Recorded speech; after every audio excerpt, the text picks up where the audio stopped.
saying I'm going to rule the world or I'm going to change the world, but I guarantee that I will spark the brain that will change the world, and that's our job. I don't know. You have to make a chill.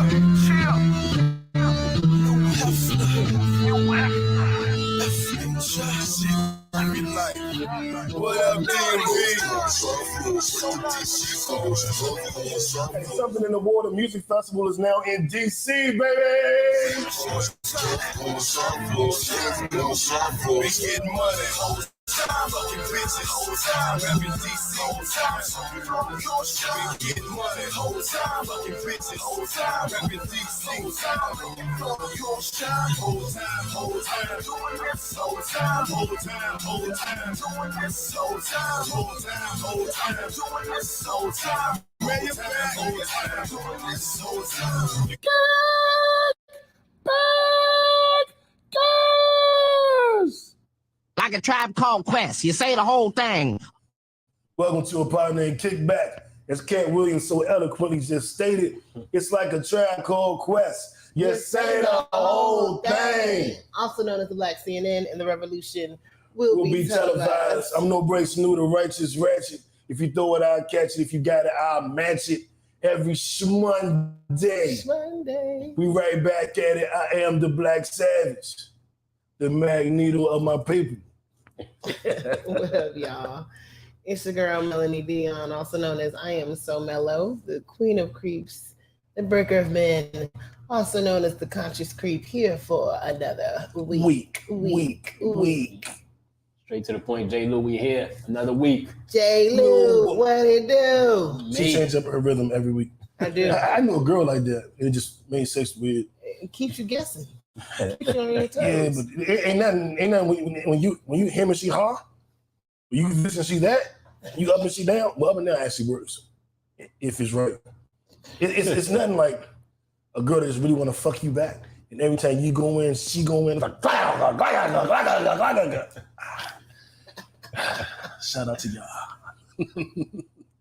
y'all. That is not what we're starting with. There's a you were supposed to push another button.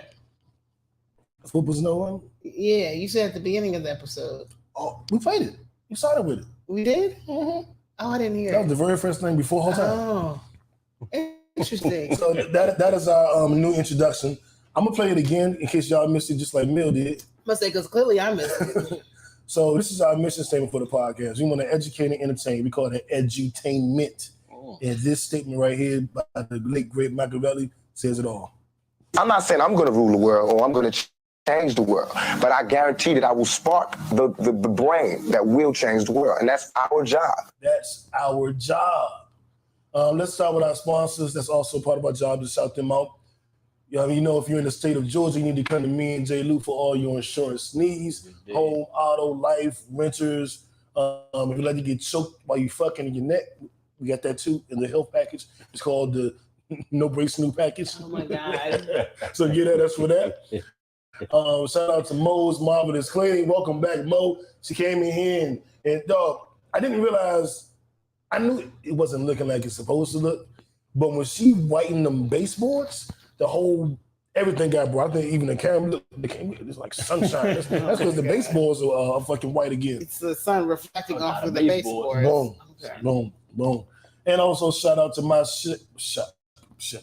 mysexroom.net, Kelso, for what all up, of your Kelso? sex toy needs, all of your lingerie needs. If you want to try the vibrating panties, if you want to try the wand, if you want to try the rose, if you want to get the little vibrator that fits on your finger so you can use it to pull back the hood of the clit and vibrate them while you eat the pussy, I'm telling you, she can give a fuck about no rose. Give a fuck about no rose.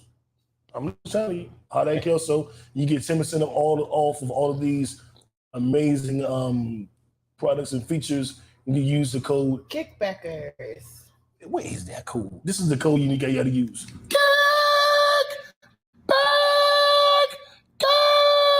Kickbackers. Having said that, high low of the week. Really quick. Last week was our 10-year anniversary. We celebrated, but J.Lou wasn't here, so we got to just give ourselves a round of applause again. Goddamn it! 10 years is just that was big.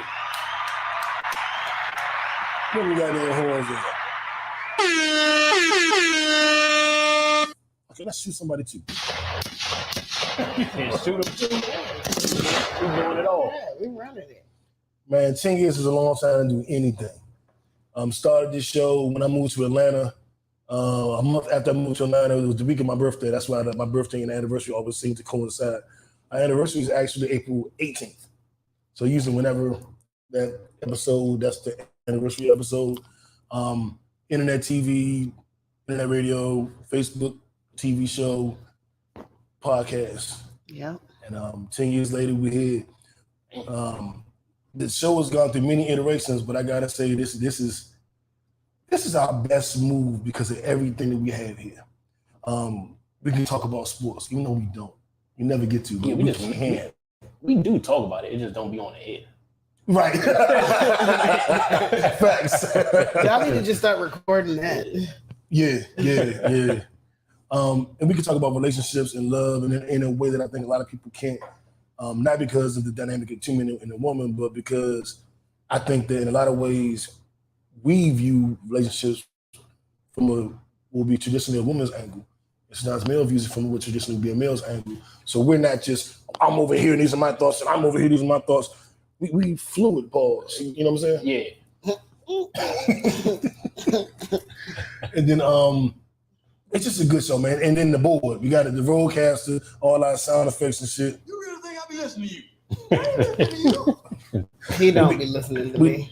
Yep, nope, never. Mm-mm. And we're not techies, but we managed to get our best sound this podcast has ever had. Mm-hmm. We can play music. We have all the sound effects. The video, the visual is better than it's ever been. Yeah. Just a good job. No, not a round of applause for us, goddammit. We out here working, man. Ain't none of us techies. We know how to do this shit. We figured it out. You know what I'm saying? What you looking at? Nah, I was making sure everybody was good. Okay, cool. And but having said that, enough of patting ourselves in the back. My left stroke just went by. Wait. We didn't do high lows. Oh damn, we didn't? No. Oh, well, hello. I was like, wait a minute. You know what? I was like, that. damn, you hit the valve. I've been drinking. Child. And see, you see with the iteration? See, if Mel wasn't here, We'd be on the front. We stop with sports. All right, yo, let me finish the I was sports. smooth at that shit slide. I was like, hey, I guess niggas ain't. I was like, wait a minute. I didn't say a high low. I ain't feel like doing it today. Mel should stop. Yep. My low of the week is that I only got in one workout because I can't really work out like I want to right now until I go back to the doctor. So, yeah, only one workout. The high, I'm actually like really dating somebody. Oh, right now. Really? Yeah, I know. I don't know what sound effects you should. I guess we can get that a round of applause. a little bit of clap zone. There we go. Tell us more. That's all I want to tell you. Smart move. Boom. All right. So that was a high low, J. Lou? High low. The low probably the same. I didn't work out as much as I wanted to. I think I got one workout in early in the week. Then it was like, all right, I need to go. I got to do this. I need to go. I got to do this. And that was probably one of the big low. High. What was that high? It was my sister's birthday. You know what I'm saying, this past week. So, and that's probably my closest sibling. So, it's always good to kind of see her grow another year in all her accomplishments. That's so you said your first best friend. Yeah. I was like, oh. Yeah. Nah, that's not like Mel talking about me.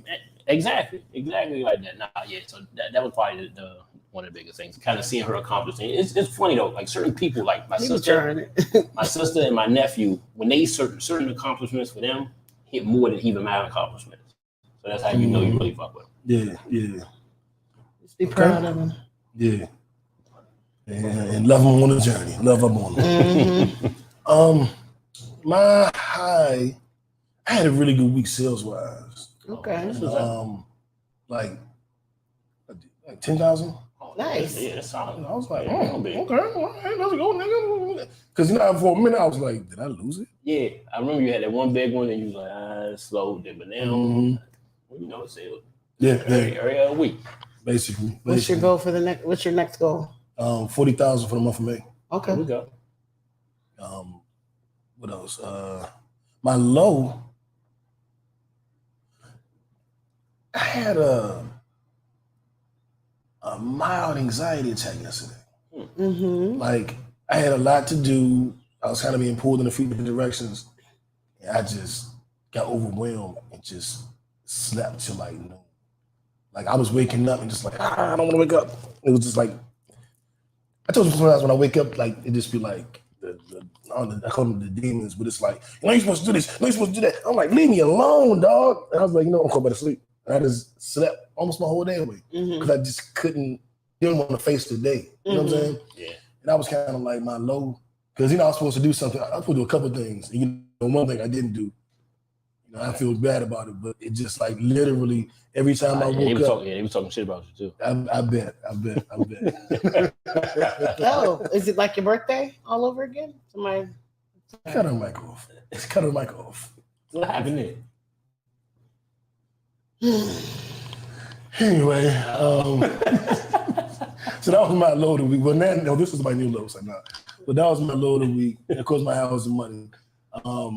Shall we move on to my left stroke just went viral? Our viral story of the week: Mel's high school boyfriend Kevin Samuels. Lord, that would make me like 100.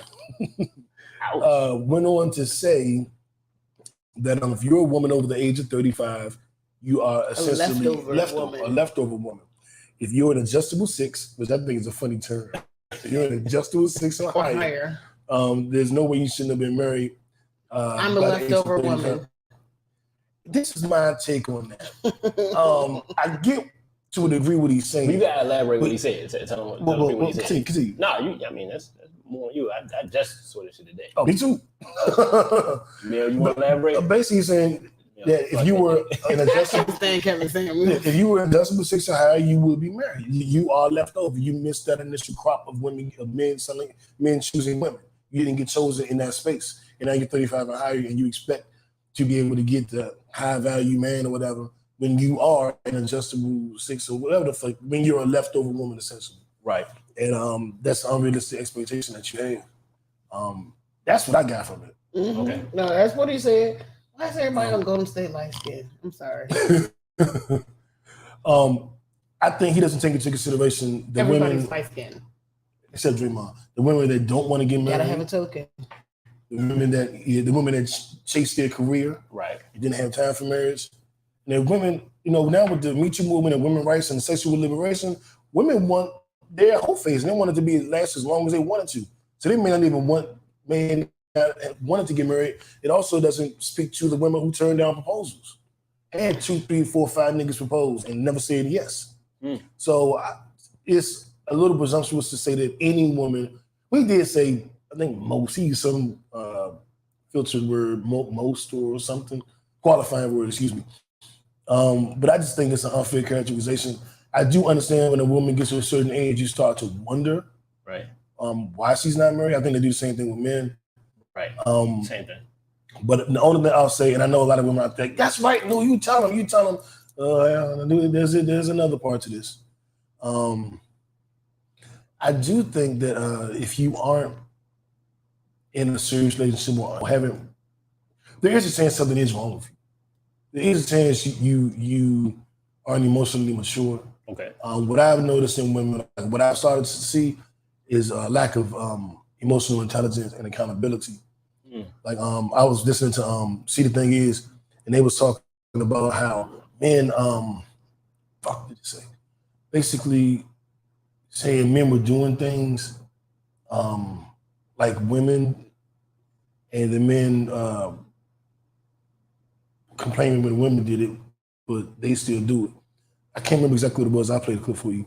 But I was thinking, I've seen that in women. Like, women say, I don't want a man that's going to lie, that's going to cheat, that's try to dog me out, that's going to make me think I'm in a relationship, that's just going to want to use me for my body, that's going to try to holler at all my friends, do this, see all of that. And now women are doing that and getting praised for it.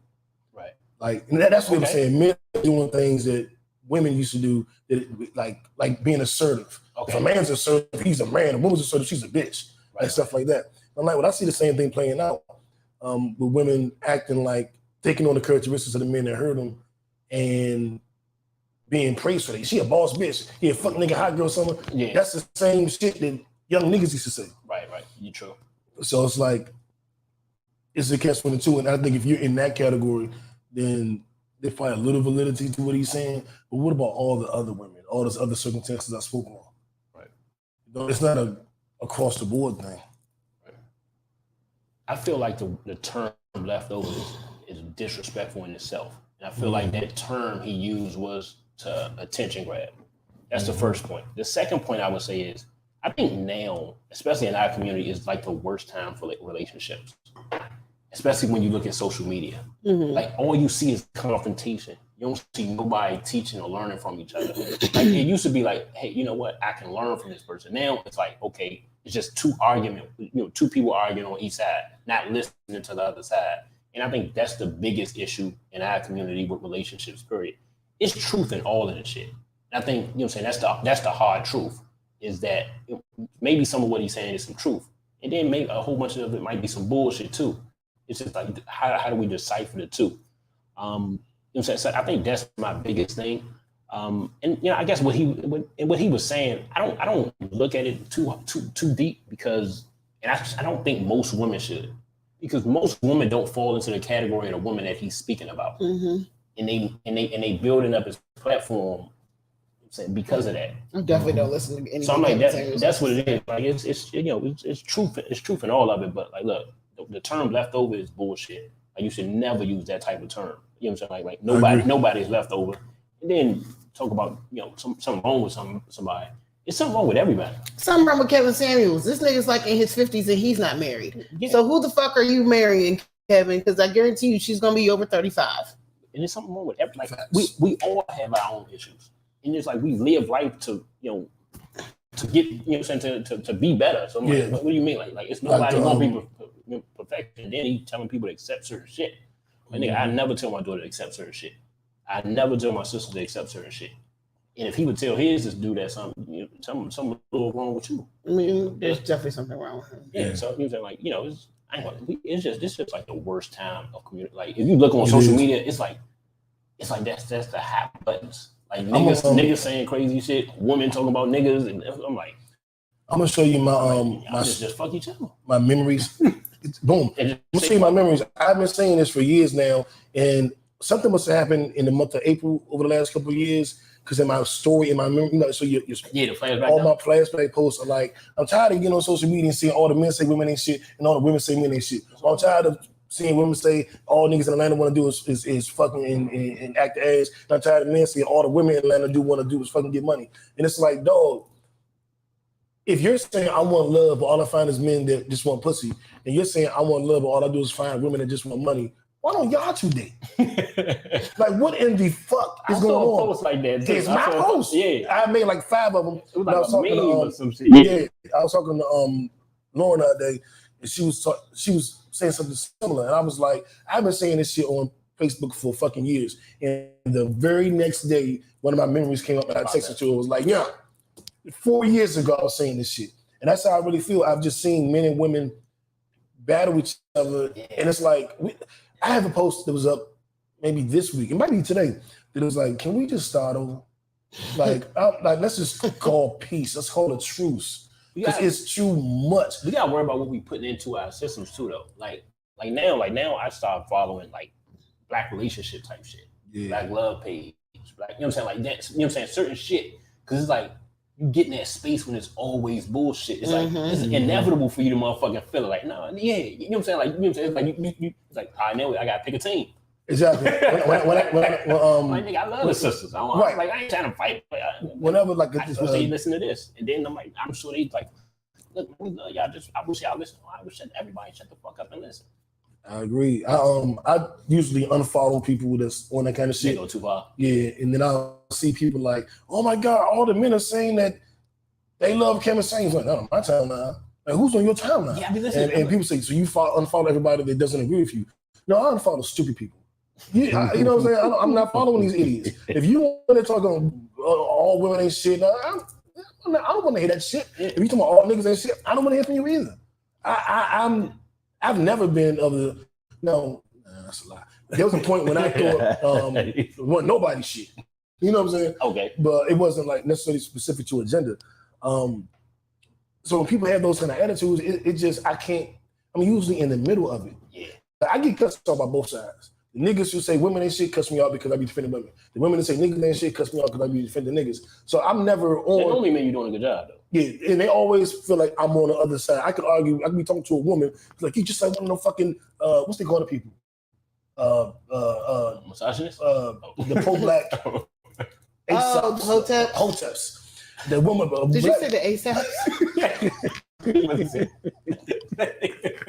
I can't think of the fucking The shit. ASAPs, y'all. I would say ASAP, but ASAP Baby. Oh, Lord. But I couldn't think of shit. So the women will call me a hotep, and then the niggas will call me a panderer. And I'm like, no, I'm just dealing in the truth.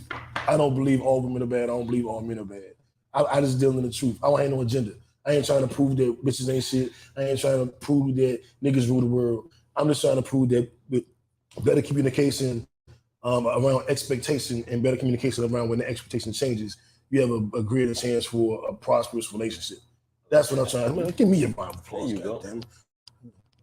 Fuck going on, listen to me. We might as well leave it on the applause board because you think that's the fourth time of this episode. I'm gonna clap for me. You say I'm gonna clap for me. Exactly. You ain't gotta clap for me. I'm gonna clap for me. Goddamn. Yeah, man. I don't.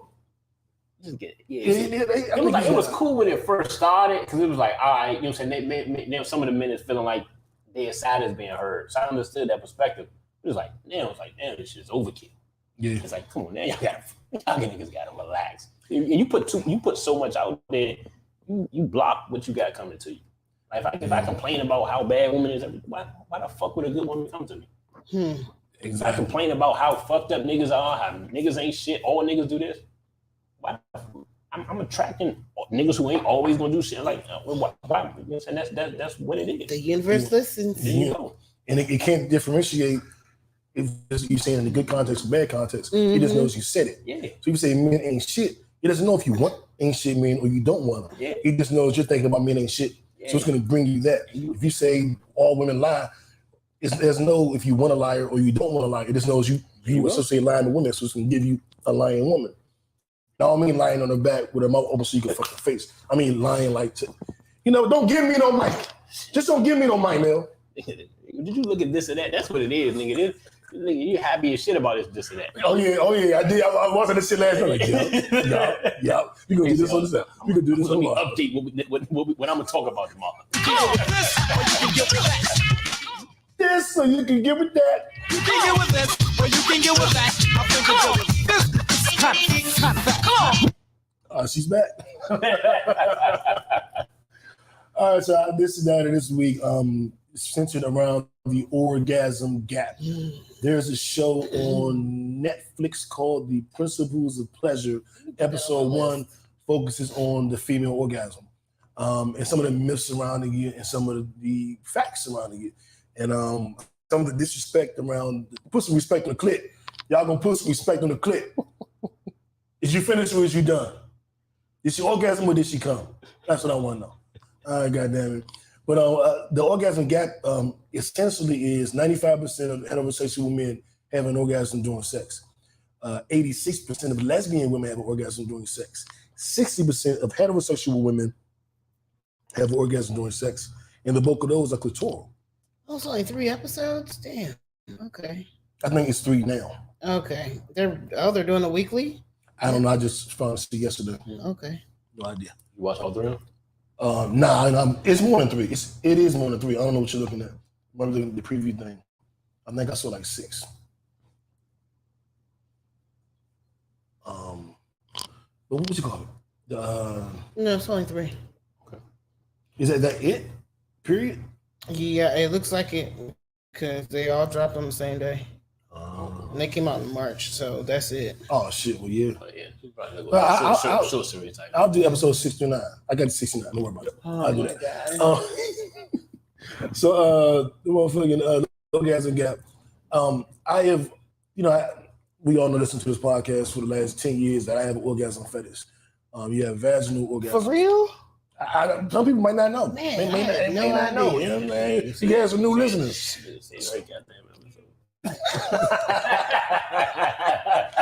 Yeah, this might go back. But, so you have vaginal orgasm, you have clitoral orgasm, you have the combination of the two. You have the anal orgasm, you have the trifecta. You can have breath play orgasm, just come from breathing. And I was talking about this yesterday, how people say they can have orgasm without touching nobody, all that shit. Like, whatever, nigga. Like, some women can, I guess. But I was like, no, everybody can. Because we had wet dreams when we were kids. That's an orgasm without touching anything. That's all thought. It's all mind. I've never done it outside of that. But I know people who have, you know what I'm saying? So it's like, there's the mental orgasm. I have. And one thing that was very interesting in this episode was it talked about, only 66, like a very minute percentage of women have vaginal orgasms. Mm-hmm. And it was saying the question shouldn't be why aren't they having vaginal orgasms? The question should be why are any women able to have them? Like, what the fuck is going on that they can have these vaginal orgasms? That's the anomaly. That's the different thing. And I thought that was an interesting take on it. And Grey's Anatomy. Well, do y'all want to jump in before I just do a speech? No, go. I'm good. Yeah, I'm good. Ain't go wrong with it. Grey's Anatomy, which is, I guess, the medical profession's book of the definition of all the body parts and what they do, and how, but it's, the TV show was named after this manual. And in 1950, they were saying that the clitoris had no sexual use. It was just a body part, just a thing. They just treated it like the appendix. Yeah. And you know what's crazier? It wasn't until the mid-1990s where a woman had to really examine the clitoris, because the part that we see outside of the body is the smallest part of the clitoris. There's different tentacles inside the body that go down along the labia, something that go on like that. But it's a thing. It's not just a little piece. It's like there's more to it. Yeah, there's more to it inside the body. And I didn't know that. Much as I swear I studied the body, all that shit, I didn't know how large the clit was inside the body. No fucking clue. They also talked about something you may have heard on this podcast, where I've compared performing oral sex on a woman and only licking the top part of the clit, which I call the hood, but I think everyone calls it the hood of the clit. And I compared that to fellas getting hit with an with a condom on. Imagine you're getting hit, fellas. You got on the rubber. We don't like rubbers to begin with. You're getting hit your whole life. That's how you get hit. Sometimes you come, sometimes you don't, but you get it with a rubber on. And then this one woman comes along and takes the rubber off. You feel the wetness of her mouth, the warmness of her mouth, the pliability, all of that good shit in the mouth. You know what I'm saying? And you feel that, and you're like, what the fuck did you do? Why is this so different? It always feels cool, but it never feels as direct. It never feels as quite as stimulating. And then you're like, I love her, I'm with her. That's what happens when you pull that clip back, the hood of the clip back, and get to the actual clip. As my big cousin told me when we was kids, that's the little man in the boat. Yeah, the little man in the boat. So it's a pretty good special. It wasn't enough black people. It wasn't enough straight conversation for me. They did the best they could. I think that if we had done this, it would have been lit, way more lit. Oh Lord! But they did a good job, and I recommend it. I definitely, and the fellas definitely, and ladies definitely. They talk about toys, different things you can use to stimulate yourself, different, techniques and shit. I think it's just, I'm all about the female orgasm, and I want all women to come all the time. So anything that helps with that, I'm with it. Fellas, study it, read up on it, figure it out. Ladies, do the same. You should, I think we talked about this last week. It is your partner's responsibility to learn your body and do whatever they can do best to bring you to orgasm, because they're your partner. They should care that much. Ladies, it is also your job to figure out how to make yourself come so that you can tell a partner who doesn't know. Because I can touch you and think it's right and it's totally wrong unless you tell me. You know what I'm saying? So ladies, learn your body, so you can teach your man or your woman or your ghost, because people be fucking ghosts now. It's some weird shit. And fellas, Like the dude who got Be receptive. yeah, be receptive. Take your ego, fellas. That's a big This is an oxymoron. I know it's gonna be crazy to say, but take your ego out of the bedroom. Real shit. If your ego can work to your advantage, because they make you go, I'm gonna figure this fucking shit out. I'm me. I'm gonna ask every question, I'm gonna read every book, I'm gonna get this shit. But if your ego is pushing you in the opposite way, where you're not receptive, you're not willing to listen, you don't want to listen to what she says about what makes her feel good, you fucking tripping. You need to just fuck yourself. And stop jerking off inside these women's bodies, man. That's not sex. That's not sex. Stop jerking off in the pussy.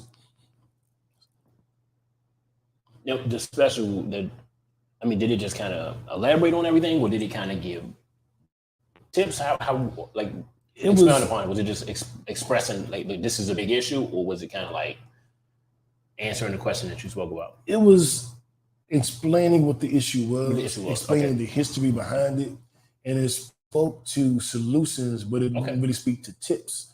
It spoke to this toy hits the G-spot and the clit. If you haven't had either of those orgasms, this will probably be good for you. Okay, so about toy. Yeah, if you like to have, suction, then maybe this device will work for you. And I spoke about women knowing their bodies, masturbating, getting to know themselves, which I say are solutions, but not tips. Okay. my back. Oh, I thought you was Sitting having on this sofa. a mental orgasm. No, this sofa's killing my lower back. Hey. Well, at least we got to get in the sofa. Take some pillows. See, fellas, be solution oriented.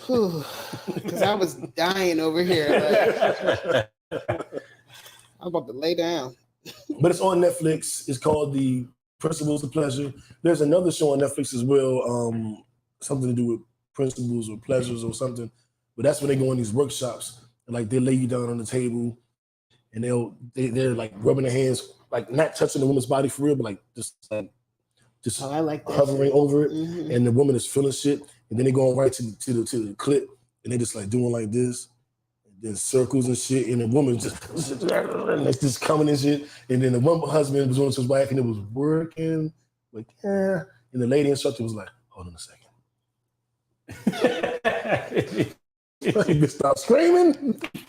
I was like, oh shit. Well, how you do that? Yeah, exactly. And that's on Netflix too. I don't know how to tell you to find these shows because Netflix knows what I like and it just gives it to me. It's like, hey, no, here you go. Yeah, we know this thing. Exactly.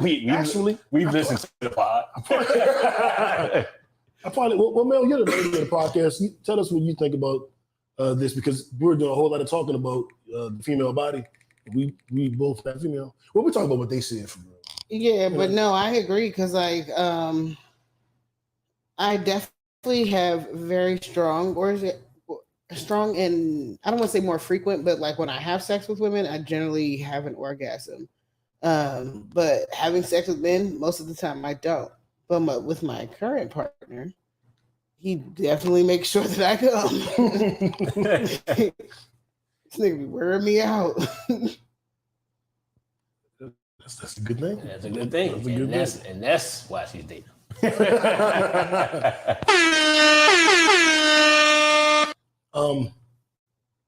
What's your experience with the different orgasms? I've had anal I've had all three. The most common one I have is a clitoral one. And that's with the majority of women. Yeah, I've had maybe 3 vaginal orgasms. Okay. But I've had anal orgasms too. I don't have anal sex all the time. I haven't had anal sex really in years. So, the principles of pleasure. Go ahead. I'm so smart. But are there 2 of them? I think it just started over. Okay. Yeah, so I've had anal orgasms. I don't have them every time I have anal sex. I would say though that when I do have anal sex, I'm more likely to orgasm from it. So, I mean, that shit is real. Sex, love, and goop is the other one. Oh, goop. That sounds like nut. That's Gwyneth Paltrow.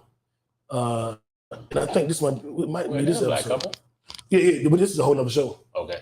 This is the moment they was doing a massage and not touching the body and shit. Okay. I'm definitely about to look that shit up. And this is Gwyneth Paltrow's show. It's now on my list. They know I like cooking shit. Yeah, put a whole bunch of cookies on them there. Yeah, my queue was all cooking food and like superhero shit. And this one is 6 episodes. Or like shit like the Ozarks. Sci-fi shit too. I still ain't finished the fucking Ozark. I didn't finish it when it first came back. Okay, so I'm just gonna try to say something. Talk to the people. J. Lou. Oh, I'm sorry. But yeah, no, that's my experience with orgasms with the like today and last night. They were definitely clitoral. Okay, so clitoral as in hand, tongue, or like hand tongue. rubbing against the pelvic brim. Hand tongue. Okay, because I know and I don't want to be that guy that's like, ladies, I have another idea for you, because I don't want to be that guy. But I know I'm manscaped, and if the woman's riding me and she digs her clit into your pelvic brim, that's like a lot of clitoral stimulation too. Mm-hmm. So you can have a clitoral orgasm during vaginal sex. Right. That's why we like fat guys.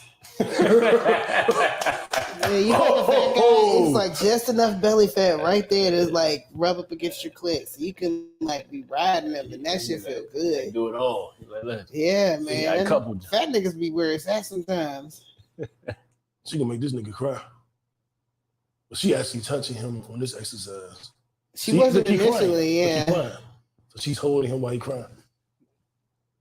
Some wild shit, right? Yeah, I don't know how the fuck you be finding this shit. It be fine to me, huh? It be fine to me. Our what the fuck story of the week. Hey. Shifting gears a little bit from the fun excitement of the female orgasm to so something else. Huh? I'm looking at her face. She has on a lot of makeup. Oh, it's gonna look weird when she give me head and half it's on his balls. Yeah. Pubic hair. I had to the girl, stop changing your lipstick. I'm sorry to get rainbows around my dick. Oh my God. What the fuck story of the week? That wasn't it. You take this one, Mel. Megan Thee Stallion went on Gayle King show and broke down telling the story of what happened between her and Tory Lanez. And she very strongly is standing in her testimony that he shot her. He's like, dance, bitch! Pow, pow, pow! I'm not laughing at Megan or Tory for You're that. laughing at me saying yes.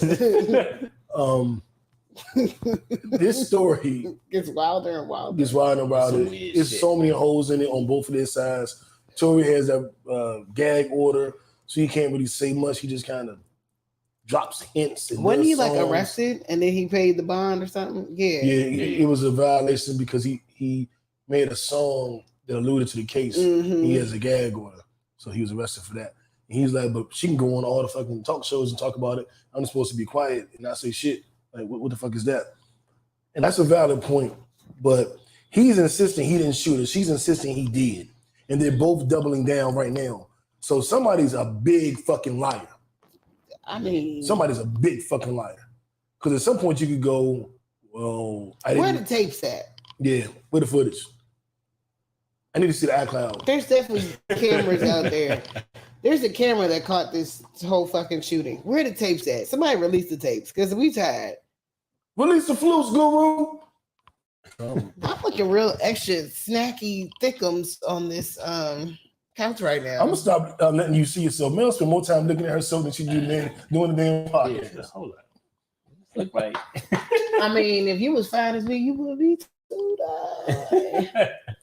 I mean, the only thing you got on me is your beard is a little synced up better than mine. I really had to catch myself because damn.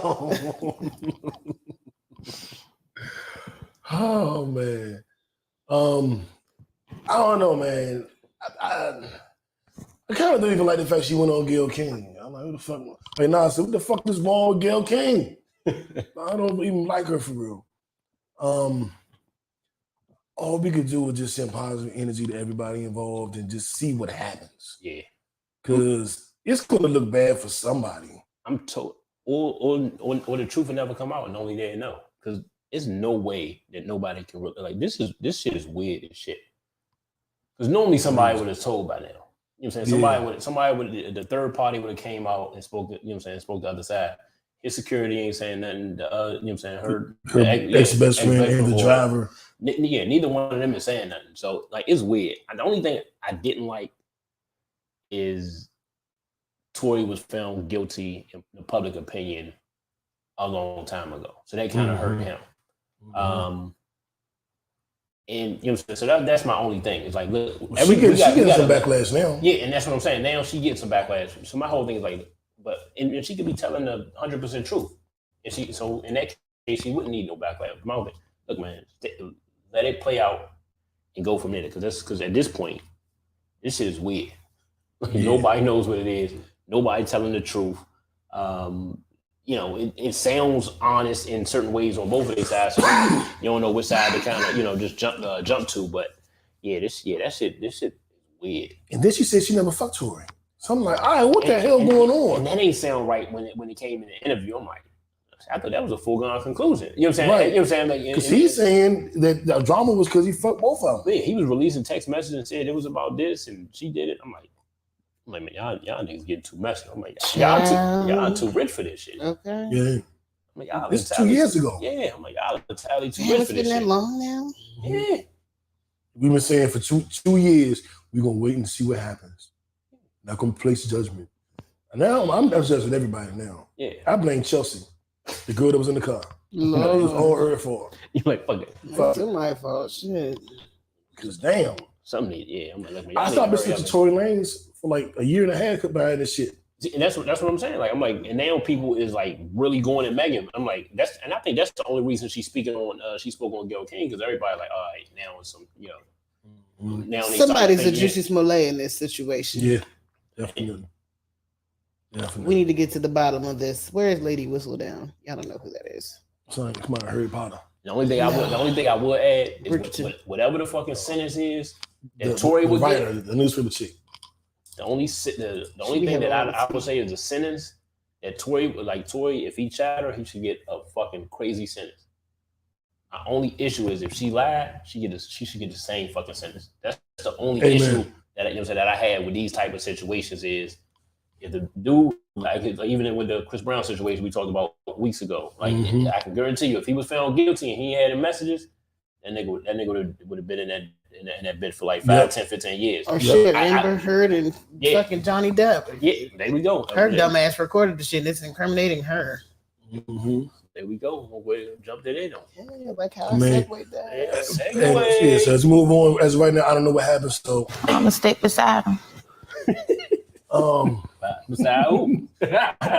Tory and me. I'm sticking beside everybody. Both of y'all. I told you I blame Chelsea.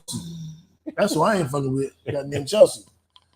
So dumb. You are really dumb. For real. Y'all been following this Blacc Chyna shit, this Amber Heard shit? So what the most recent thing I saw for Blacc Chyna was the lawsuit, the defamation lawsuit. Is that what this is referring to? Yeah, and in court, it was revealed that she was beating on Rob and she pulled a gun on him and threatened to kill him. Oh, I didn't see that part. Yeah, and it's like she was playing. And then she said, "I was just playing." No, bitch, you don't play like that. You don't play with a fucking gun. Yeah. Oh, that's right, but it wasn't a loaded gun. I saw that at the end of the. But you still don't play, yeah, because Kris Jenner had said that it was an unloaded gun. But like, you still don't play with people like that. You don't pull out a fucking gun. Yeah, and that's why I labeled it something like there was a meme. I said it, and then a meme popped up that I didn't make. Like now it's time to talk about toxic femininity. Like we had an episode about that a couple months ago, maybe. I think. But like I'm listening, and I'm like, well, damn, young, because like trying to beating this nigga's ass and pulling guns on him, that's a lot. Amber Heard throwing bottles and lacerating his finger, Johnny Depp's finger, and beating him. And then the classic line, I didn't punch you, I hit you. She's like, you think people are people gonna believe you if you say you're a victim of domestic violence or some shit like that? Yeah. That line right there is the definition of what toxic femininity is. That right there, that line. You think people are gonna believe you if you tell me it was domestic violence? I knew a dude I was very, very close with. Not like somebody I was cool with. Nigga I talked to every fucking day. So 3-4 days a week that was getting beat up by his girlfriend, but didn't want to hit her back. So he would eventually restrain her, eventually maybe push her, maybe hit her in the leg, just something like stop. Stop. And I was like, no, I was a little younger. I'm like, I beat that bitch. Let that girl just hit on you like that, dog. What the fuck? You the man in the relationship? She was a larger woman. Let me fix your mic because I hear your beads. I wonder if that'll work. Go ahead, talk. Yeah, and she was larger than him. But that doesn't mean that she could win a fight. She maybe, but like you just gotta try. The bigger they are, the harder they fall. Yeah, some of these chicks will beat the shit out you. That's true. And I used to like them little petite chicks, and then I got into my thick girl phase. And I had a thick girl that thickness wasn't just it was muscle in that shit. You get to playing around and she throw me up. I felt it. You don't have a girl to throw you down in the bed like give me some dick, and you just fall like a fucking paperweight. Yes, ma'am. Like, what the fuck? Nah, that's just you and shit, but yeah. I like it. There's no intimidating like that. Because the guy girls try to play around and push you, or class, a girl try to tickle you and don't tickle you, like, what are you doing? Yeah. Can you stop now? No, I'm a man, all the ticklers. But when a girl pushing you, like, she pushing, you hurt your hand, didn't you? That bitch put me up. Whoa. It was song. But I've seen it up close. Yeah. And it's the verbal abuse that goes with it. And it's the notion that you know you can't really hit her back. And then you're emasculated because of all the things she says and does. Because at the end of the day, if she punch you in the face, your boys know. Yeah. Well, they could potentially know. But if they do know for sure, they know you're getting your ass whooped. They know how she's talking to you. And the only thing that you can do is, do I violate my ethics as a man and fight back? Like, what do I do in this situation? I say leave. That's my first thing. That's the only thing you can do. Yeah. The one day he fought back, he got locked up. Yeah. And I was like, it was a fucking mess. That's what happened. You snap. And then she spent all her time, day and night, trying to get him out. But she the one that got him in. It's a vicious cycle. He had a warrant. So when they got him, they was holding him on a warrant. So it was like, and it was just like, and then she regretted that shit. Like, keep your hands to yourself unless you're trying to make him come. There you go. You know, it was another joke. My boy had sent me a message. Ready to watch the little Ready to Love show. Where one of them. They in Atlanta, ain't it? I don't know. I know I'm sure they did one in Atlanta, but it was a Ready to Love when she and the girl, like the lady, she was in do it out, like basically telling him everything he wasn't. And it was like nigga, you felt like you could see it in his face. He couldn't, you know what I'm saying? Because what I don't like with, you know what I'm saying, when and this is why I don't argue, or why I try not to argue with women. Like a woman, we can't have a conversation, because what it's going to take for you to win from a male perspective, what it's going to take for you to win an argument, I'm not willing to go that low. You know what I'm saying? Like a woman can call names and shit, and it's like, it's different. But if I start calling, you know what I'm saying? If a man, from my perspective, if a man start calling certain names, to me, that makes you look less of a man. But a woman, if she start calling you names and saying you this, it's like, you know what I'm saying? If for the record, make you look less of a woman to me. I've always held that. I agree, but in that arena, I ain't worried about her being a woman. I'm worried about my man, because you said that's the only thing I can control. So that's why I agree. But I back up out of it. What I disagree with is the lack of accountability you putting on a woman. Because she can say whatever she wants, but we just can't say anything. No, she can't say whatever she wants either. Oh no. And there needs to be accountability to that. You're right. But not like we punish them. No. But just accountability. I agree completely with that. I think what it is, at that point, I look at myself and like, all right, what can I do to get this out of the situation? I just leave. Right. That's the only situation. That's the only thing you can do. It's like, all right, you got it, and just walk off. That's the only thing, because you know what I'm saying? Because what it's going to take for me to escalate is going to be different, because I ain't going to fuck you up. And I ain't going to start calling you names, because that make me look bad. So I'm like, look, I'm just going to let you live for me. Yeah, but now it's weird how it happened. I didn't even know who the Amber Heard lady was. She's the lady that played in the what's that fucking movie? Aquawoman. The Aquawoman. Yeah, I didn't even know. But she trained with Jason Momoa. She probably will fuck you up. But you see the joint in the like. What was funny was her in the courtroom, like her facial expression and shit. Like so she was like crazy. I'm like, she is crazy. I'm like, this nigga was telling the truth. Yes. And the thing, and what I would, and my biggest concern was, he lost a lot for that shit. He lost his career. Some nigga, the Pirates of the Caribbean was making that motherfucker 20, 30, 40, 50 million every fucking movie. I'm like, you lose a lot with that shit, man. Who you choose to She ruined him. Yeah. And I hope he wins this lawsuit. And I'm glad he's fighting though too. Mm-hmm. You know how many? What I will say is it's a silent amount of men that choose not to fight. Mm-hmm. With all of it, like even you know what I'm saying, like so many situations, you just let it go. You just wanted to get behind you. Man, it's something to show for going to fight. Yeah, and you know that's always my philosophy. Like, yeah, I know. I remember one of your homegirls was like, me and Chris was together, and we was making jokes and shit. And you know how like we do sometimes with Mel, like we'll be doing a podcast, and Mel be like, "Do you want to go there?" We like, "Nah, Mel, you got it." Yeah. Like something like that. And like she made some kind of statement like that, and he was like, "No," and I was like, "I don't give a fuck." And he was kind of like, you're not playing. You're supposed to play scared now. And I'm like, I'm not scared. Like, no, nigga, this is real. Yeah, I'm not I'm the Magneto of my people. And then he was looking at me like, why aren't you playing? Relax. Like, I be looking at you like, I'm like, nigga, no. If we wasn't recording shit, I would text you, chill, nigga. It's not that. Relax. Like, nah, nigga, right. nah.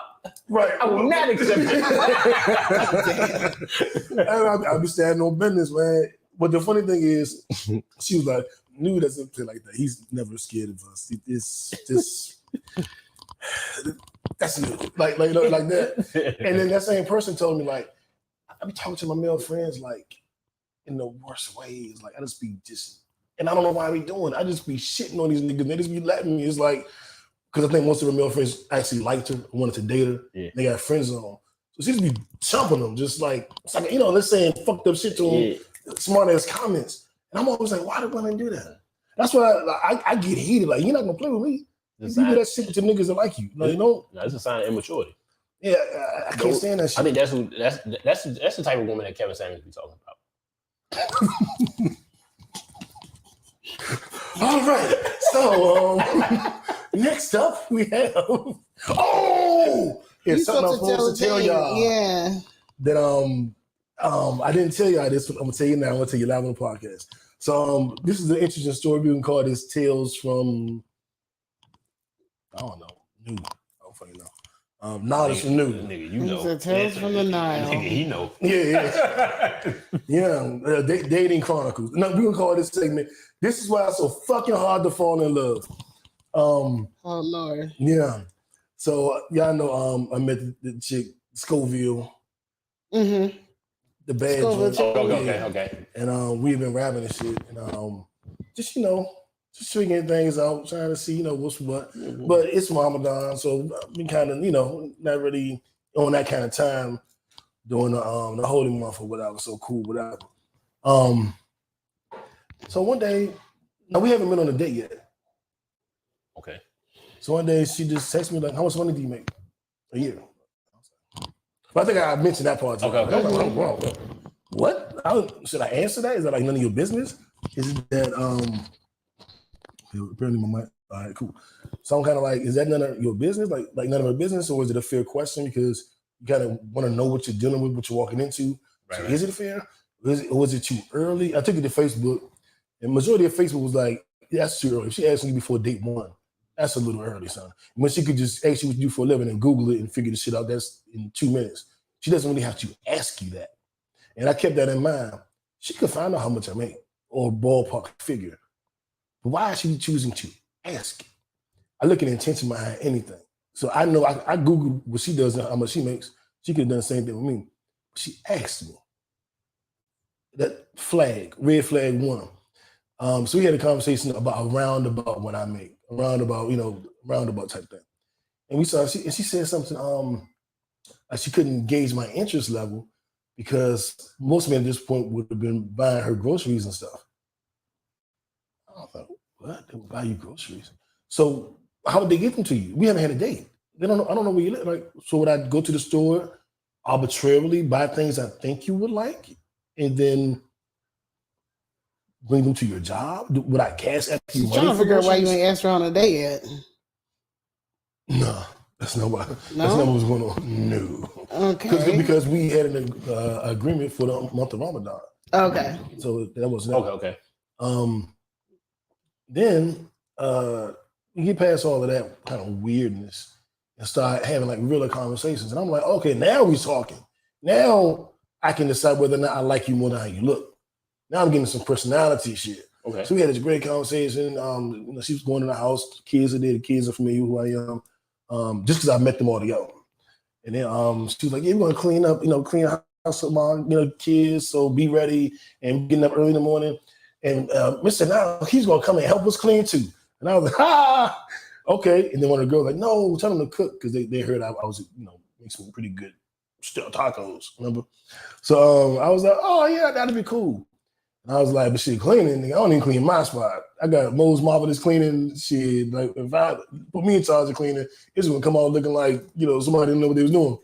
And she's like, okay, that's even better. Call them and have them come clean, pay for them to come clean my house tomorrow. And it's this size, 5 bedrooms, this amount of bathrooms, this amount of this.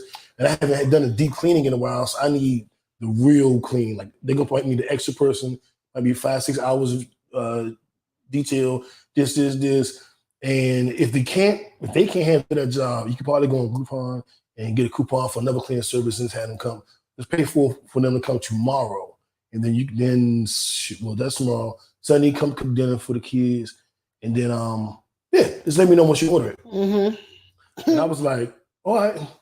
And then about 3-4 minutes later, she went back to it like, are you gonna tell me once you do it? Once I do what? Once you order the cleaning service. I'm not ordering a cleaning service. What the fuck are you talking about? She's definitely used to dating niggas with money. Yeah, no, she's used to dating dumb niggas. Well, but a lot of niggas with money, they be dumb niggas too, but like clean the house before you ever even meet up in person. I think what she was saying, even though you guys have had the agreement that you weren't doing anything because of the month of Ramadan, that 1 month time frame, during that time, she would have normally dated someone multiple times and they would be doing things for her at this point in time. But that's not the case. So you got to do what actually happened. Yeah, I know. I understand what you're saying. I'm saying typically, this is how things would play out for her. So things are moving on a different timeline for y'all.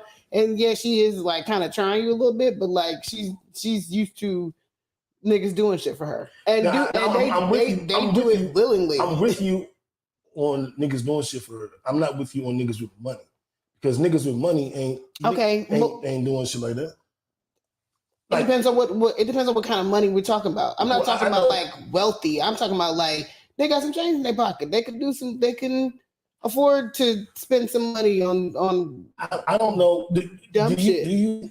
Dumb shit, yeah, that would be dumb shit. I don't know a dude who would pay to get a woman's house clean that's never been on a date with her. Okay. It's a weird request. Now, it's not a Gucci bag. It's not, something necessarily frivolous. But you don't know me, and I don't know you. Yeah, she was trying you. See what she can get away with. That's what I'm calling it. Okay. And I was like, no, we haven't had a date. We don't even know if we're not dating. We're nothing right now. We are getting to know each other. We are in the vetting stage to see if we will even go on a date.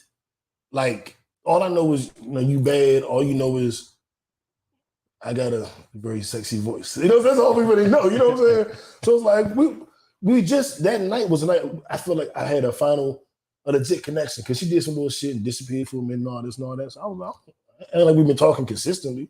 Right. And then when she popped back up, I was like, all right, well, if we are gonna try something, then we need to try it. She was like, bet. And you know, we both, well, I'm not really practicing, but we both, you know, traditionally practice Islam, and Ramadan ain't no hanky panky or shit like that. So I was just like, I respect it. I'm just glad you're not Christian. You know what I'm saying? Like, hallelujah. Hallelujah. I'm in the fucking Bible Belt South and met a non-Christian. Hallelujah. This is for the win. This is for the win. And then I was like, I don't want a sugar baby. Like, let's get to know each other and figure something out. I don't want a sugar baby though. I'm not doing that. That was it. Oh my God. Well then, I don't want to do this and I don't want to da. And this, I was like, all right, well, let's get off the phone then. It's nothing more to really talk about. Bye. Damn. She tried me. I thought that was just like, that's tough. If you add up all the things she referenced or suggested I do, and then flat out asked, if I had given in to like half of that shit, I would have spent a couple $1,000s without even really meeting her. Right. Yeah. And I believe it happens. Mm-hmm. Oh, no, all the time. I know a couple dudes. I don't see. No. And I would say this. I don't ever did that. And even with those dudes who do it, I think unfortunately in her perspective, what a lot of women does, that's not even word. What a lot of women do is they'll see a couple guys who do that, and they put it on the top pedestal. I tell everybody, it doesn't matter what somebody do for you. It depends on what they have when they do for you. Like if there's a millionaire and he's giving you $200 for that, does that really matter to, you know what I'm saying? If you want somebody who's giving you time, conversation, all that stuff. So I think that's what it is. You know what I'm saying? You gotta figure out what you want and don't, what you want and don't want. I don't know, that's a weird conversation. I don't know all the other shit she asked. The cleaning thing is kind of weird because y'all brought it up in the conversation. I'm trying to like argue with myself to see if I ever would do it. Like maybe if I knew if a single mother was struggling. Dudes will give girls money just for talking to them. No, I'm talking about I know those type of guys, but I'm talking about like somebody that I would genuinely want to do it for, because, you know what I'm saying, to like what would make me genuinely want to do it for. Like, you know what I'm saying? Like even if it wasn't getting to know you, I would have to see you. It couldn't be in this situation. It's never this situation. That's what I'm saying. It could never be that. Like I would do that for somebody I wasn't dating, who I figured needed help more than I would somebody I was interested in dating, because I would want to kind of see what their true intentions was if they brought it right up like that.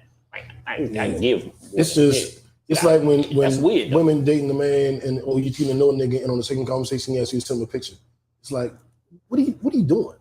Why do you want that? Like, And then women will get turned off by a man asking for a picture, and then don't understand how a man get turned off by a woman asking for $1,000 before we even had a date. I think those are two different levels. I think the picture is way down here, and asking me for $1,000 is way up here. If you get mad over a picture, what the fuck am I supposed to feel about you asking me for $1,000? You guys had like put that hand back up.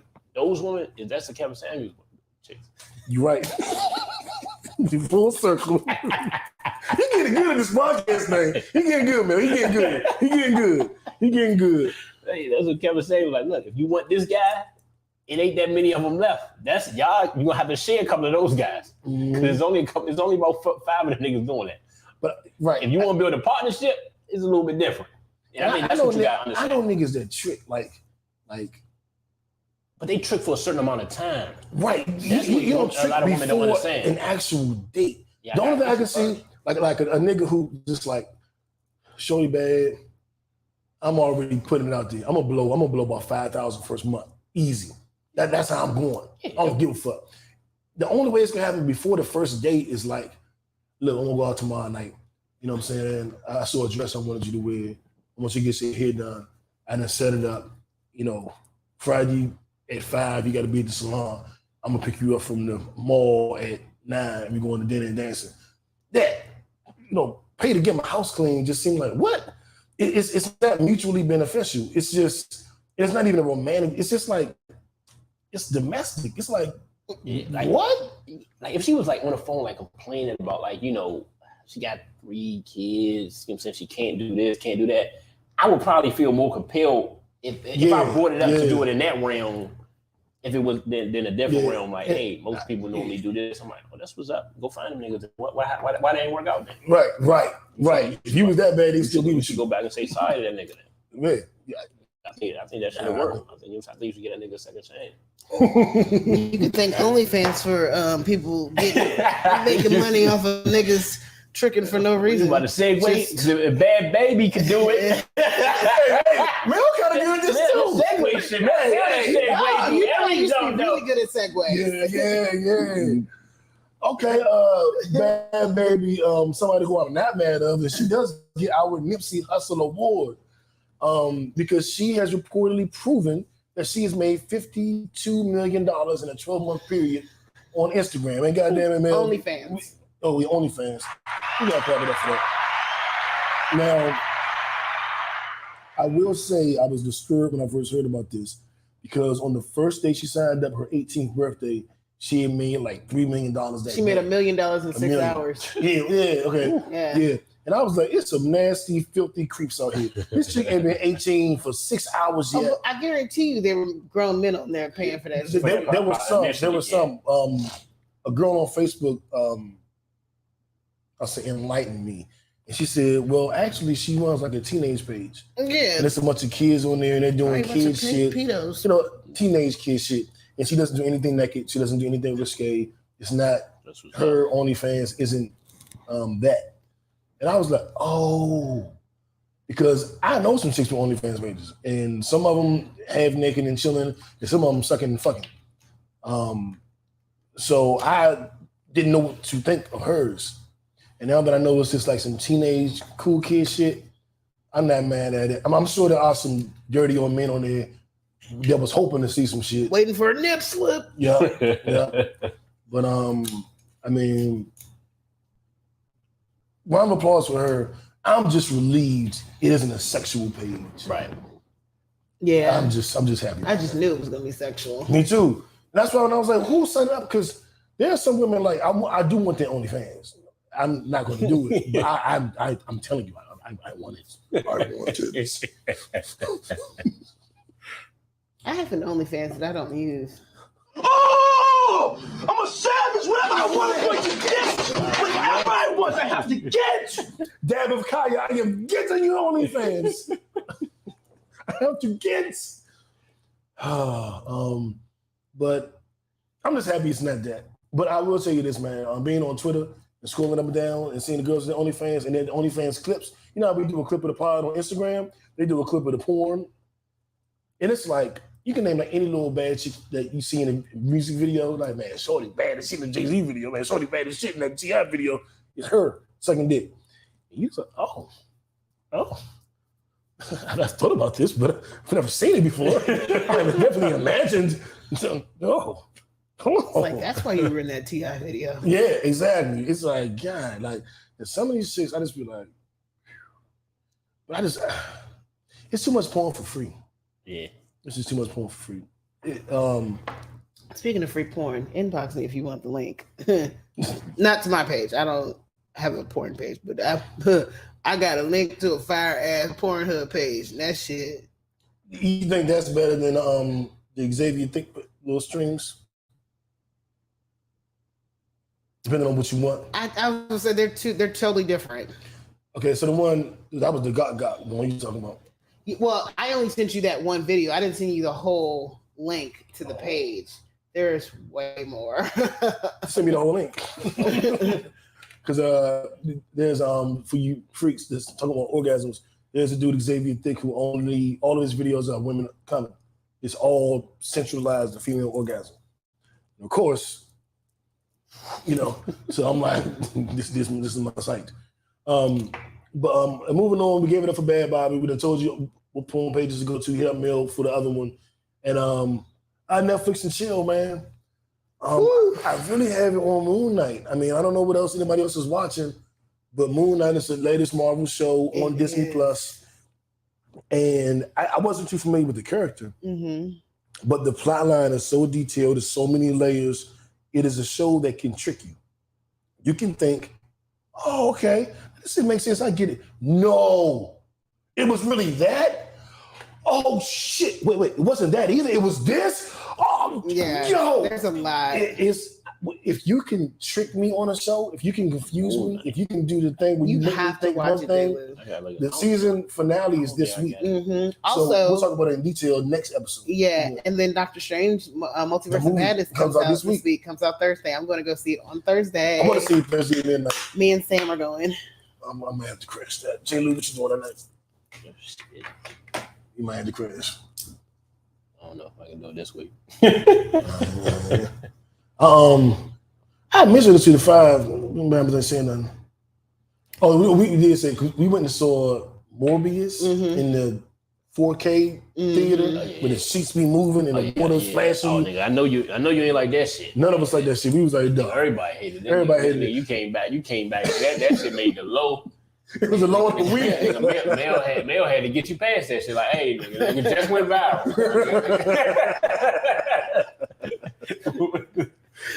So, right. Jesus. So maybe, hopefully, we'll see Doctor Strange this week, and we will definitely report on Moon Knight. I don't want to ruin it. It's 6 episodes. It was 5 now. It'll be 6 episodes this week. You got a week to watch it and catch up, damn it. You got a week. Please watch Moon Knight. We're talking about it next week. Like, this show is so good, y'all. Like, it's pretty fucking good. It's so good. I was so disappointed finding out that was the penultimate episode. I say it all the time now, ever since Mel told me the goddamn word. Oh, yeah, no, it's the penultimate episode. I was watching the penultimate. You start acting like you know shit. Lose the terms and shit. I had no idea what the word meant. I used to see it. I'm like, most of us use words like 2-3 weeks. Let me go with this shit. I was like, I'm ultimately with a pen. I'm a talented rapper, but oh my god, not I'm a talented rapper. My next album out of a time is what you call a penultimate, like ink pen. And that means you okay. I was gonna say, well, then you would have one more after that. That's the catch. You realize? Just rubbing on the arm, but not touching it. It's not touching it. Oh, all right. I'm glad we all tuned in. Like, something must have caught our eye. I'm like, what the fuck is this nigga got on the TV? Just that sex, love, and goop. It's like soft porn. All right. There is porn on Netflix. Yeah, there really is. That movie You is, I was like, ooh. Not You. Not the TV show You. I thought it was called. What's it called? It's somebody's name. John Franklin's You. Love. I was going to say, I thought it was Love. Okay. Weezy told me about that shit. And I was like, It's good. Love was good. They started off fucking. The first scene, she was just nigga off to the game. I was like, you can show ejaculation? Right. Because them niggas was definitely fucking. Okay. The fuck y'all watching? Netflix. Only shit I've seen on that bitch was Ozark. I'm surprised they don't have an adult section now, an adult tab on there. Like, it should. Like, they definitely be having adult content. Because I'd be like, oh, everybody's watching Love? All right. They fucking. They like really fucking.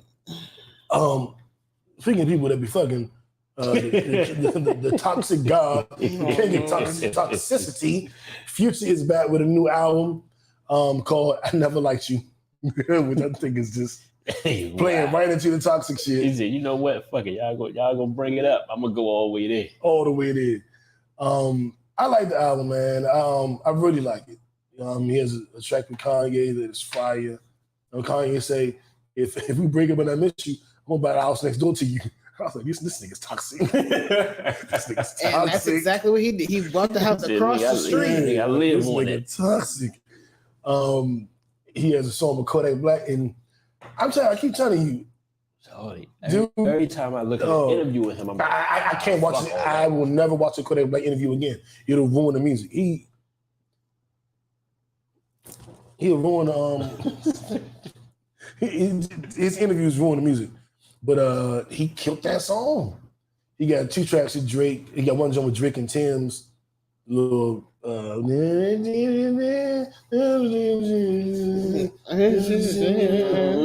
that's money. I'm gonna listen to this shit on the way. No other body. Ding ding ding.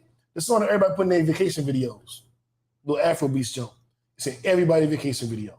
It was like the #1 Afrobeat song of the year. Yeah, but that's not him. That's Thames is on that song. Okay. He's I know Tim. Yeah, Tim's. What's the name of that song? That everybody plays on their vacation. I don't know the song. You don't need no other body. They played it. Free Mind. Is that the Free Mind jump? You don't need no other body. Oh my God. Ding ding ding. Oh, the shit go though. Just look it up. That shit go though. Ding ding ding. You need no other body. Yeah, no, I know that, but I don't know the name. What the fuck is the name? Ding ding ding. Is it Essence? Essence. That popped up at the same time. Yes, I see Free Mind and John. I listen to What was y'all type? Apparently, Justin Bieber is part of this song. He did the remix. He got one. Yeah, he got one. WizKid. On like so. Jim. Motherfucker, did I? Motherfucker, you hear him singing "nigger"? He sang that too good too. Hey, man, them niggas gave. Did you ever hear him sing it? Did you ever hear it? Nah. He say, "One did nigger, two did niggers. I killed another nigger. It be no lit live niggers. Kill all the niggers." Okay. Does that mean you don't believe me? Google Justin Bieber singing "nigger." Let's go ahead and cut it on. Nigga. If it happened, I'm sure he had like 17 apology tours. Yeah, that album cover had Martin Luther King on it. He really been apologizing for years. Yeah, that nigga been apologizing for years. He was 14. I was fucking when I was 14. He played. You 14, man. You gotta let this. Yeah. You gotta let this shit slide. Not slide, but. One less lonely nigga. If he kills him, he'll be one less lonely nigga. If I kill you, I'll be part of the KKK. There'll be one less lonely nigga.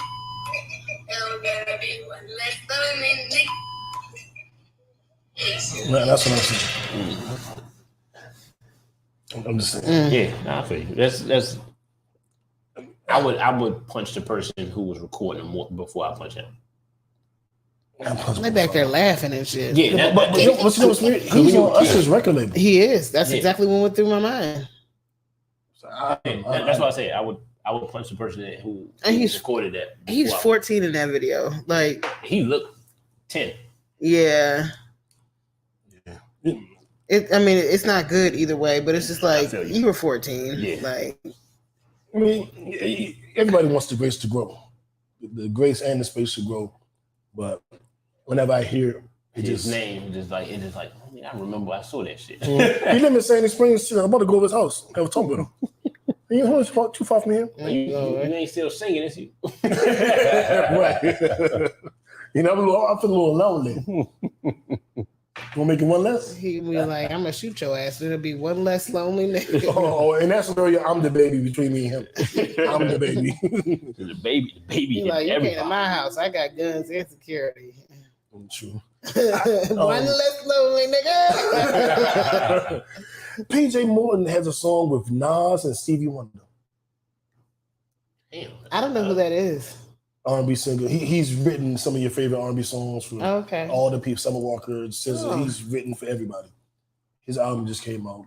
What's the name of that shit? The Nas and Stevie Wonder song is like, I forgot it, but he got a video for it. It's a cartoon video. But it's young Nas, young Stevie, and young him. See now, Mel. Do that. I'm gonna be singing that shit. Wow. So that's all. Khelani, who I love, I have not heard her album yet. Excuse me, because I've been listening to Jesus, the Toxic God and Pusha T. Stop calling that nigga that. Yo, fuck Future. Be like water. That's what it is. Yeah, like water. And it's a positive song too. It got a little nice message to it. But I just thought that was wild. Yeah, Nas and Stevie Wonder. Damn, man, that's a hell of a song. Nas. Nigga OG now though. Yeah. Facts. Now, you gotta relax. NBA playoffs, really quickly. We're at a minute 19, hour 19, so we actually got a good time. Yeah. So let's talk about this shit, J. Lou. I thought that Memphis would win that series against Minnesota, but I thought that Minnesota had a better chance than everybody else did, and I thought they could do it. They had the talent to do it, and they showed what they've shown since this iteration of the team got together and Jimmy Butler cussed them out. They have no heart. And I also think it's poor coaching. They were up by 25 points in 1.5, and then the second half, they cut the lead down, then they went back up by 26, and they still lost that game. And they lost 3 other games that they had a double-digit lead in. It's the final game, they were up by 10 points with 2 minutes and 30 seconds left, I believe. Yeah. And I sat there and said, don't lose this fucking game. And they lost. Don't lose this fucking game. They cannot execute down the stretch.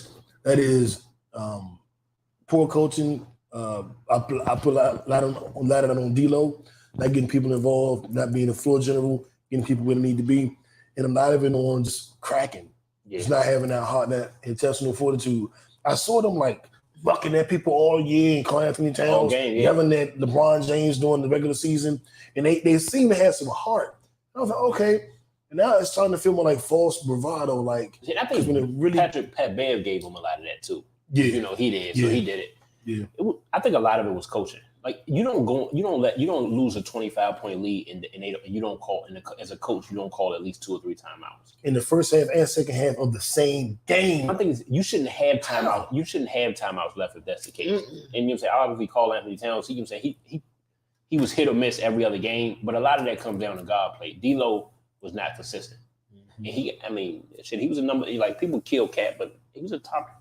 He was a number 2 pick, wasn't he? Yeah, number 2. But you know what I'm saying? And Anthony Edwards was a number 1.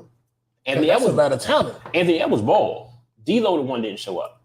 Cat showed up every other game. And the coach, like I said, the coaching was horrible. He a young coach. You know what I'm saying? He a younger coach, so you try to give him a pass, you know what I'm saying, with Minnesota, but you don't lose a 25-point lead in the playoffs and not have 0 timeouts left.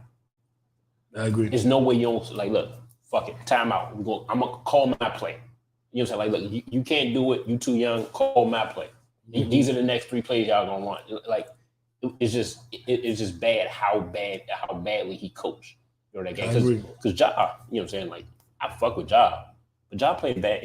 His series was real iffy. He showed up in the fourth quarter all the games, which is good, but he was non-existent the first half. You know what I'm saying? First half for most of those games. So there's no way you should lose those games. Yeah, he had an opportunity. He should at least gone 7. At least. So, did Memphis beat Golden State today? Finals. Nope. Golden State put it out in there. You say what? What? Y'all didn't hear me. What'd you say? There's one less lonely nigga in the NBA playoffs. Cut her mic on, J. Cut her mic. Oh, titties. Lots of titties. Okay, all right. They gonna be like, "What the fuck are y'all watching?" Some Netflix that white lady got some titties too. Yeah. I thought it would be Golden State and Milwaukee in the finals. Okay, you still sticking with it? Okay. I would like without Chris Middleton, I'm a little iffy. But then Golden State beat the shit out of Boston last night, which makes Brooklyn. But that was today. Yeah, I didn't see the game. Wait, Golden State are we in the playoffs? It's playoffs. Yeah. Golden State played Boston? No. Milwaukee played Boston. Oh, okay. Yeah, Golden State. We were watching Golden State play Memphis. Yeah, that's why I was like, that didn't make any sense to me when you said it. I was like, that ain't right. Yeah. Truly, you have a dizzying intellect. What's West? I don't. Yeah, Golden State played Memphis. They're literally opposite coasts. Draymond got ejected. It was a bad foul, but playoffs you want them to stay in there. But I think Golden State's a better team. Yep, absolutely. You know what I'm saying? I think my pick is still Golden State, Milwaukee. I will say this. This is speaking to the legend of Giannis. I think a lot of people, and I'm in a boat where I'm like, KD better than Giannis. No, he's not. No, I'm just saying, and I misworded that. He's more skilled. But I think what happens is we use that skill word with him and Kyrie too much, and not taking into consideration everything else that goes on in the basketball game. Because the way Giannis just took care of this game, him and Drew Holiday by themselves with no Middleton, and the way he dismantled KD and Kyrie. So if he win it this year, he's probably gonna move in the top 5, and it's not even gonna be close though. No, this is what I said to start the season. You said second best power forward. Second best power forward all time behind Tim Duncan. Because he has 2 MVPs, a Defensive Player of the Year, a ring, and an MVP Finals, and he's always all NBA first team or second team or defensive first team or second team. I never saw Barkley do that. I never saw Malone do that. I saw Tim Duncan do it. I've never seen anybody do it but him. And he dominates. He dominates like Shaq. Giannis Antetokounmpo is the most dominant player that we've seen since Shaquille O'Neal. He is an in-shape Shaq. You know what? What I would say is the way they took it. They made KD look bad last series. Like Boston, but it was the whole team. Like they bullied them. Yeah, what's happening to Alabama? They kept putting on. Nah, that's the defensive player. Yeah. Of a forward, they kept throwing at KD. Doors or something. Light skinned dude with a beard. They were sending him. Yeah. Yeah, so they had Grant. They were switching everything. Basically, they was putting the body on them and switching absolutely everything for them. But they was always putting the body on them. You know what I'm saying? Giannis love that shit. That's what that like Giannis like. I wish y'all would bully me. Like, I'm taking this shit to this joint. I'm dunking on everybody, and I think that's the difference. Like, yeah, he's more skilled. And you put us in a 3-point contest or a dribbling contest with Kyrie, and I lose. But you put us in the game. I'm gonna beat Kyrie and KD the same way I beat him last year. Yeah, Giannis had a triple double today. Yeah, Giannis ain't playing. And Drew hoop too. Yeah, Drew was hooping. I want to the boxing. He one of my favorite players. Oh yeah, yeah. That's what's up. You know, my 12 favorite players all play for the Wizards. My 13th favorite player is Steph Curry. It used to be that. And then my 14th favorite player is Giannis. And then 15th is John Wall. He used to play with us. And then 16th, Gary Payton Jr. Oh my God. Then 17th, Dallas Bertans. Hell no, you know how he been. You been yeah, man, Mr. Dinwiddie. Oh, I'm rooting against the Mavs. I love Luka, but I'm rooting against the Mavs. So, Dinwiddie been hooping. He been some shit in the last couple of games, but yeah, he had a moment. He had a stretch. I'm like, nigga, he didn't do that here. He had a game-winning shot. We're like, how much we pay you for that shit? We paid you to do half of this shit, nigga. Right. And then he talking shit about the Wizards. He been talking. He's like, I told y'all the locker room was fucked up. when the Mavericks go to DC, I'm going home for that game. We just gonna boo Spencer Dimwit and Dog Beast Hertons. We're gonna boo their ass the whole fucking game. Yeah, we gave both of them their best contract ever. Yep. And they both like, hey man, it was horrible there. Yeah, but them bitches gave us we got Chris Stapps though. Yeah, hopefully 7'3" unicorn. Hopefully when Bill come back, that. Yeah. Hey, baby daddy. Bill, Kuzma, and Chris Stapps. That has the potential to be our best big three. I look like a kid listening to y'all. Like, I don't know what the fuck is going on. I'm just like, what it is. Yeah. Yeah. Well, Lou Williams is in a polyamorous relationship with 2 women. Okay. You know, just bringing it full circle. Yeah. He hates when people say that. You know what? He said he hates when people ask him about it. Yeah. Because you know, and a lot of what it is, and you know, I was guilty of this at times too. You start judging. People judge the fuck out of poly relationships because they don't understand it. Not judging, but like the way the interviewers was asking him the question was kind of like disrespectful. Oh yeah, no. So like he was getting pissed. But I think him and Rooks, she's like she a real good NBA, Taylor Rooks. Yeah, she's a real good like NBA interviewer.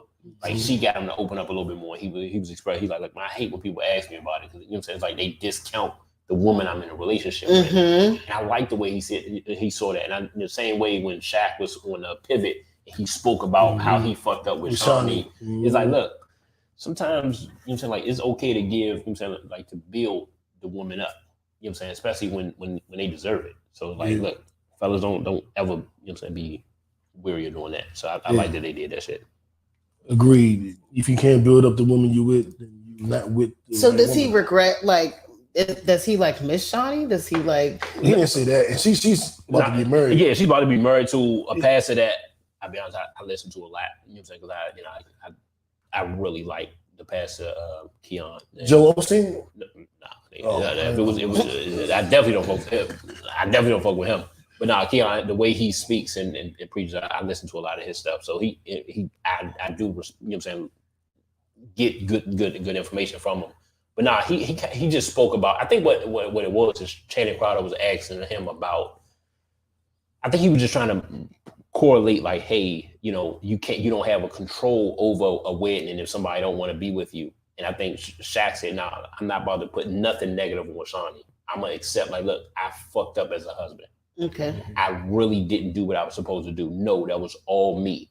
I was doing this. I was selfish. I was this. I accepted. She was everything that I wanted. She was what I signed up for. She gave me what what I asked for. I fucked it up. So I like that he accepted responsibility. Yeah. Now he truly accepted responsibility. That's a lot of growth. In a way that unfortunately a lot of men did he not do that prior? I don't know, but he probably didn't. Yeah. Not publicly. You know what? And it matters. Publicly, sometimes when you're in a public life, it matters sometimes. And I think the way that he did it publicly in a way, he like, I'm glad you brought this up. Let me put this out there. Mm-hmm. She did everything I asked her to do. Period. I fucked up, and he accepted. He didn't try. Like Chyna Crowder tried to like say, okay, but nah, she left. He tried to. He like no. No, it wasn't. Nah. I think a lot of women kind of got on him trying to figure like he was trying to downplay her, but I think he was just trying to put it like, all right, you're the top athlete, of all time, and this is something you can't control. So Shaq could have took it another way and still been somewhat respectful, but he did his best to say, nah, I'm accepting everything. So when my kids see this shit, they know daddy fucked up, mommy didn't, period.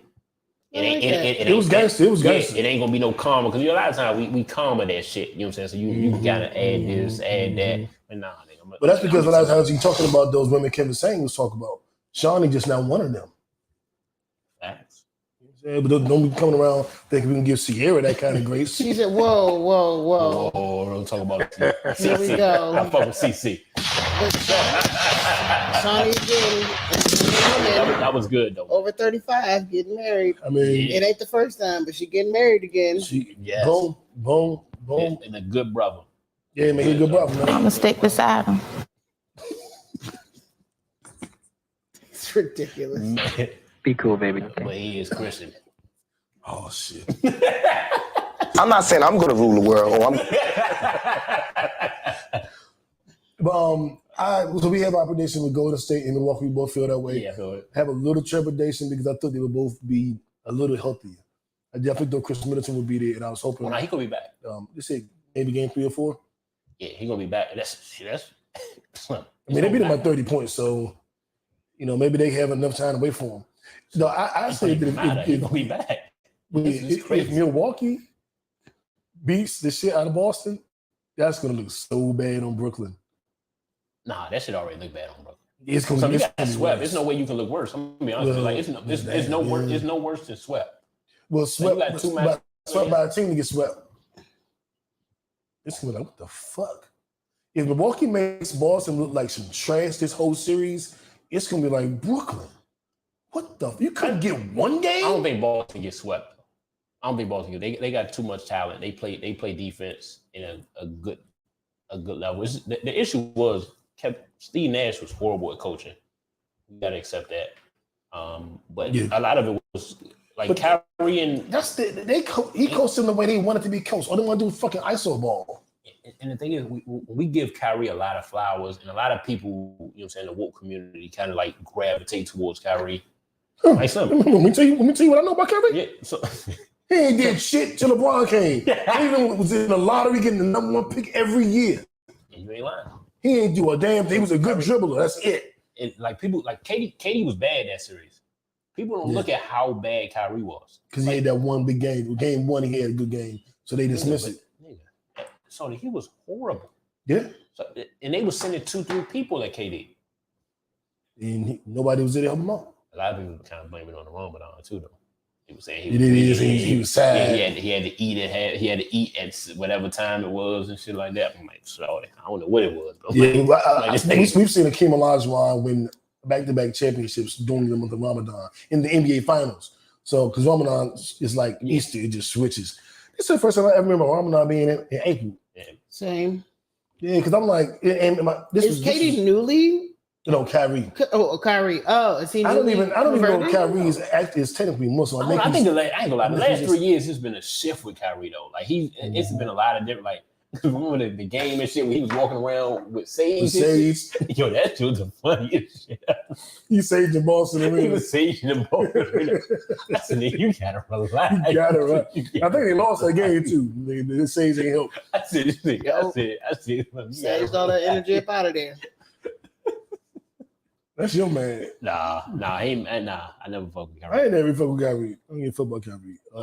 He don't do enough stats. She looks like that white lady that do the movies. I ain't like the way he did. Don't she look like the white lady? They do the movies? Yeah, Catwoman. Like the white lady that just did Catwoman, not Zoe Kravitz, because she's mixed.